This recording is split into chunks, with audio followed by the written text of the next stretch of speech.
Atalanta jana Ashraf ulikuwa kama surprise sure. Kutokana na kupoteza kwa mabao 2-0 dhidi ya Dortmund pale Ujerumani, na jana wanakuja kushinda bao 4 wakiwa pale nyumbani kwao. Pengine tuwatazame kama surprise package kwenye hatua zinazofuata, au surprise yao ni wakati huu na imeisha jana. Kwanza niwe mkweli, mimi jana sikuamini kwamba Atalanta anaweza kapindua meza. Yaani angeweza kushinda.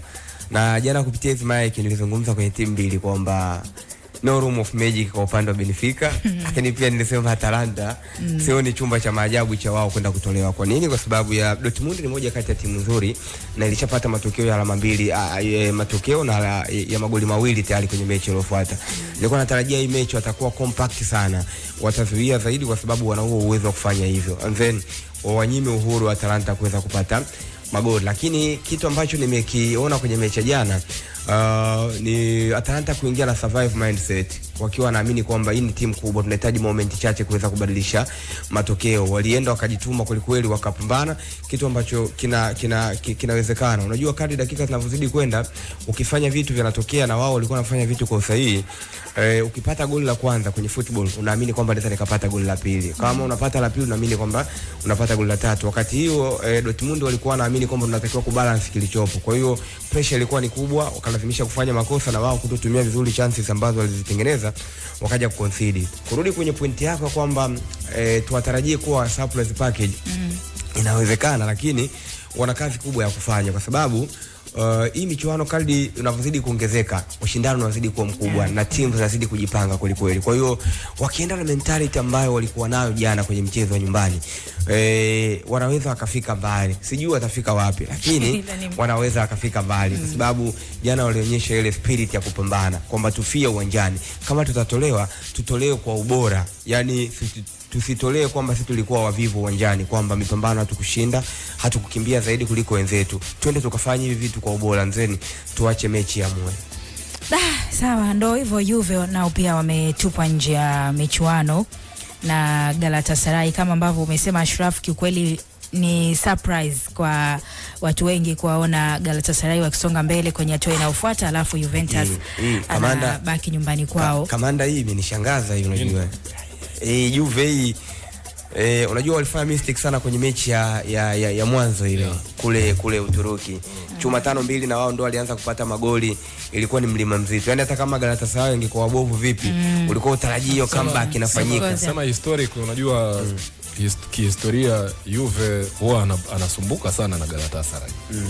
Sababu wamecheza sasa hivi wamecheza mechi 4 na ni mechi moja tu ambayo Juve ameshinda. Mechi zingine zote 3 Galatasaray ameshinda. That's one. Lakini pili, Juve tunamwangalia labda jina lake zaidi, lakini kiuhalisia ukiangalia hata in terms of records, sawa, kabla ya jana, ukiondoa mechi ya jana, Juve ametoka kupoteza mechi zake 3 zilizopita, lakini pia hajashinda mechi yoyote katika mechi 5 zilizokuwa zimepita ambazo amecheza na Atalanta, Lazio, Inter, Gala na Como. Of course hizi mechi sio rahisi, lakini hapa ukiondoa Inter, ni nani mwingine ambaye ana reputation ya ukubwa kama Juventus? Hakuna. Como wanaweza kuwa ni matajiri wa sasa hivi, lakini Juve is the big boy of Italian football. Sawa. Lazio, who is Lazio kwa Juve?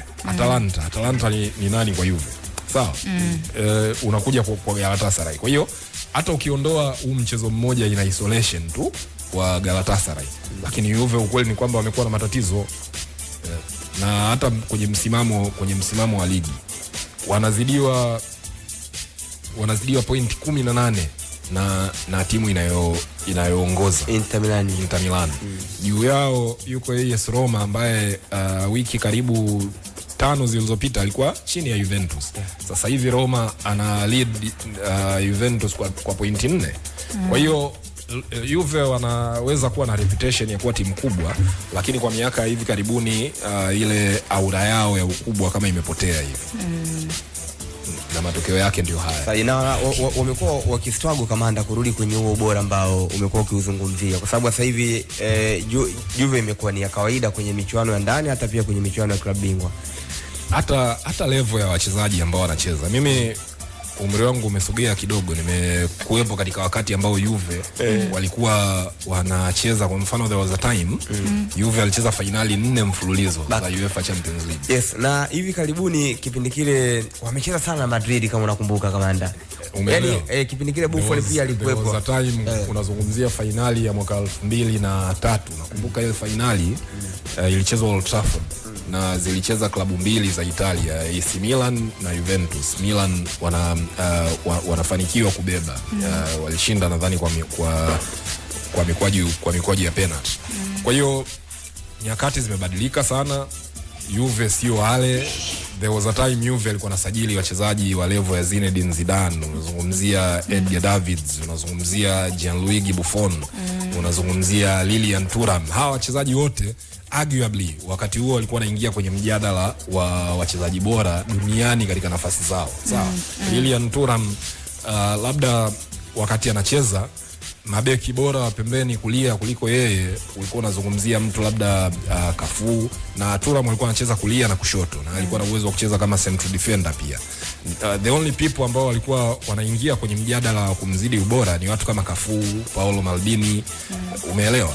Lakini leo hii Juve ina wachezaji wa kawaida ambao unaweza ukawakuta sehemu nyingine yoyote. Kwa hiyo unaamini kwamba tatizo kubwa la Juve kwa sasa hivi ni linatokana na namna ambavyo wanafanya sajili zao? Sio Juve peke yake sana. Italian football as a whole ina shida kubwa zinazoanzia kwenye eneo la utawala mpaka kwenye eneo la fedha. Kwenye eneo la utawala majuzi kwa mfano kuna jinsi wanavyohangaika kuqualify World Cup sasa hivi. Kuna story ilitoka kuhusu jinsi ambavyo Roberto Baggio aliwahi kuja na plan wakati huo akiwa mkurugenzi wa ufundi. Alikuja na plan ya kusaidia kuleta mapinduzi kwenye Serie A kwa jinsi ambavyo wachezaji vijana wanapewa nafasi na ile mitaala ambayo inatumika kuwafundisha. FIGCC ambayo ndio shirikisho la soka la Italia lilikataa ile proposal kwa sababu walidimu kwamba ni expensive sana na wao hawana mzigo wa kutosha kuinvest kwenye hao mabadiliko. Lakini ukimwondoa Roberto Baggio, Antonio Conte wakati akiwa kocha wa Juventus, kwa wale wanaokumbuka wakati Antonio Conte ana resign kuifundisha Juventus, alitoa kauli kwamba yeye anatakiwa ashindane mbio barabarani na Ferrari wakati yeye ana Fiat. Yani alizungumza lugha ya picha kwamba Juventus haiwezi kushindana na Barcelona, haiwezi kushindana na Real Madrid wala Man City, haiwezi kushindana na Chelsea au Man City kwa sababu wenzao investment yao ni kubwa sana, wana ubora. Lakini shida kubwa ambayo iko sasa hivi Italia, unajua ukiangalia Sara, hii ni research nyepesi tu. Nenda Ujerumani, iangalie top team ya Ujerumani, Bayern Munich. Top German players wako pale Bayern Munich. Sawa. Manuel Neuer, kina Musiala, kina Kimmich. Nenda Hispania, Barcelona na Real Madrid, top Spanish national team players wako pale, kina Mali hao. Nenda kwenye timu kubwa za England, nenda Chelsea, nenda United, Liverpool, nenda City, nenda Liverpool, nenda Arsenal. Top English players wanacheza pale. Cole Palmer yuko Chelsea, Reece James yuko Chelsea, Foden yuko pale, Foden yuko Man City, Saka yuko Arsenal, Declan Rice yuko Arsenal, Reece James yuko Chelsea, Kobe Mainoo yuko pale. Sawa. Hii timu kubwa siku zote lazima ndio zitengeneze kinachoendelea kwenye taifa lako. Sasa with Italian football, ukienda Juventus pale, mchezaji bora utamkuta Kenan Yildiz, anatoka Uturuki. Utamkuta Jonathan David, anatoka Canada. Utamkuta yule Conceição, anatoka Ureno. Utamkuta nani huyu? Unamzungumzia Kefren Turam, ni Mfaransa. Unamzungumzia Winston McKennie, ni Marekani. Sawa. Go to Inter Milan. Unamzungumzia Marcus Thuram, Frenchman. Martinez, Argentinian. Kina Dumfries yao. Denzel Dumfries, Mdachi. Sawa. Unamzungumzia kipao yule, kipao namba 1 kwa sasa hivi nani? Yule anacheza timu gani yule taifa yule jamaa? Bado ni Soma kipao namba 1. Yes, Yang Soma. Yang Soma ya. Nenda Napoli. Best player Scott McTominay. Yeah. Sawa. Wamemleta pale sasa hivi, alikuwepo Noah Lang. Alikuwepo even Noah Lang ametolewa kwa mkopo, amekwenda Gala. David Neres sio Mtaliano kabisa. Sawa. And hii ni shida ambayo iko all across